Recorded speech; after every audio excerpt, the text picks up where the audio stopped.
Sugar کے مریضوں میں پاؤں کی نگہداشت ایک خصوصی اہمیت رکھتی ہے۔ 5-6 اصول ہیں جن کو ہمیں اچھی طرح ذہن نشین کر لینا چاہیے۔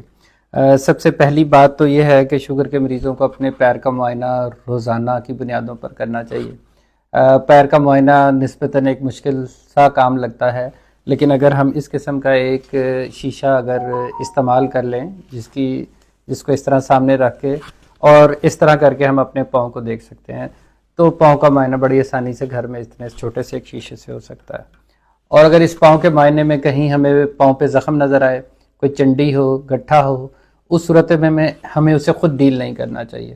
اس صورت میں متعلقہ جگہ پر ڈاکٹر سے رابطہ کر پھر ہی اس کو مینج کرنا چاہیے۔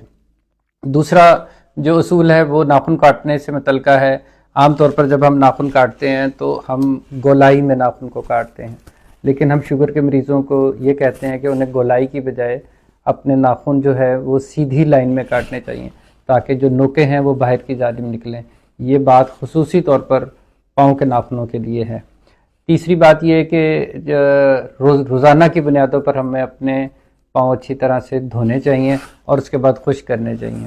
اور پاؤں جو خشک کرنے ہیں اس میں جو پاؤں کے اندر والی انگلیوں کے اندر والی جگہ ہیں اس کو خاص طور پر اسی طرح ایک چھوٹے سے ٹاول سے لے کر اچھی طرح سے جو ہے وہ خشک کرنا چاہیے، اور کسی بھی اچھے موئسچرائزر کا استعمال کرنا چاہیے۔ وہ کوئی بھی ہو سکتا ہے، ویزلین بھی ہو سکتی ہے۔ ہم عام طور پر اپنی کلینکل پریکٹس میں یہ ارگن آئل استعمال کرتے ہیں، یہ بھی بہت اچھا ہے۔ اور موئسچرائزر کا استعمال کر کے پاؤں خشک کر کے پھر ہمیں جو ساکس ہیں وہ وہی ڈائبیٹک ساکس کا استعمال کرنا چاہیے۔ یہ عام ساکس سے کافی فرق ہیں، ان کے کافی سارے فائدے ہیں، تو اس لیے ہم یہی ریکمینڈ کرتے ہیں کہ شوگر کے مریض عام جرابیں نہیں پہنے، انہیں یہی والی ساکس استعمال کرنے چاہیے۔